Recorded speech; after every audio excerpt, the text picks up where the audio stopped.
Social media पर काफ़ी active रहने वाले टेस्ला के सीईओ एलन मस्क लंबे समय से ट्विटर के शेयरों में निवेश करने के बाद उसे खरीदने की अपनी प्रबल इच्छा जाहिर कर चुके थे।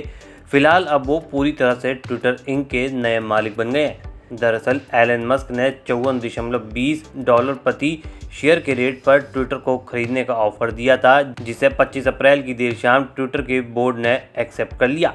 आपको बता दें, पिछले कुछ दिनों से लगातार एलन मस्क के ऑफर पर ट्विटर के बोर्ड के अंदर बातचीत जारी थी। दरअसल एलन मस्क का मानना है कि फ्री स्पीच के लिए ट्विटर को प्राइवेट करना होगा और इसी वजह से उन्होंने ट्विटर को खरीदने का फैसला किया है। जानकारी के मुताबिक ट्विटर में 9% की हिस्सेदारी खरीदने के कुछ ही दिनों बाद एलन मस्क ने कहा कि फ्री स्पीच के लिए ट्विटर को प्राइवेट होना पड़ेगा। इतने स्टेक से वो ट्विटर में कुछ खास बदलाव नहीं ला सकेंगे, इसलिए उन्होंने ट्विटर खरीदने का ऑफर दिया।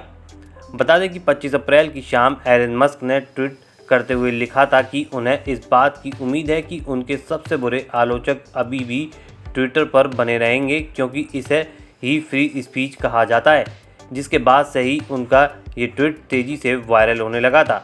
बता दें कि एलन मस्क बीते कुछ समय से ट्विटर के शेयरों को लगातार खरीद रहे थे, जिसके बाद उन्होंने ट्विटर के बोर्ड ऑफ डायरेक्टर से सीधे तौर पर ट्विटर को खरीदने की पेशकश कर दी थी।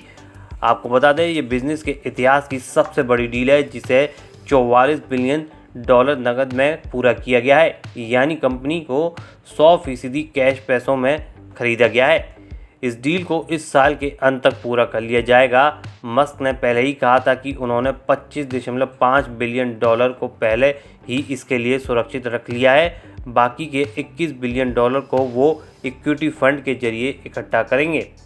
एलन मस्क ट्विटर पर काफ़ी सक्रिय रहते हैं और उनके ट्विटर पर 83 बिलियन फॉलोअर हैं।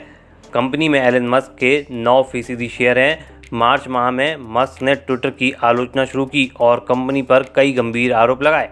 कंपनी के एल्गोरिदम और भेदभावपूर्ण फीड्स की आलोचना की। उन्होंने 14 अप्रैल को कंपनी की बोर्ड मीटिंग में हिस्सा लेने से भी इनकार कर दिया था। उन्होंने कहा था कि वो कंपनी को पूरी तरह से अभिव्यक्ति की आज़ादी का मंच बनाएंगे। उस वक्त ही उन्होंने कंपनी को खरीदने के संकेत दे दिए थे। इस खबर में फिलहाल इतना ही। बने रहिए वन इंडिया हिंदी के साथ।